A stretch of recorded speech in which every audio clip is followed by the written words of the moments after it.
خب چه آهنگی دوست دارید بشنوید؟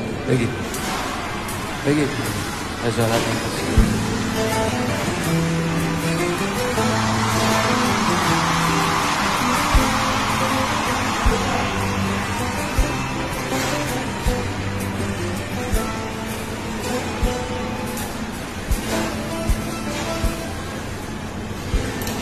دوباره دلم واسه پردن چشماتم، دوباره این دل دید واسه دل تنگی.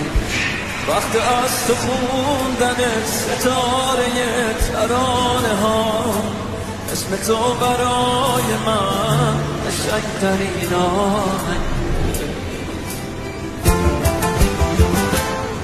توی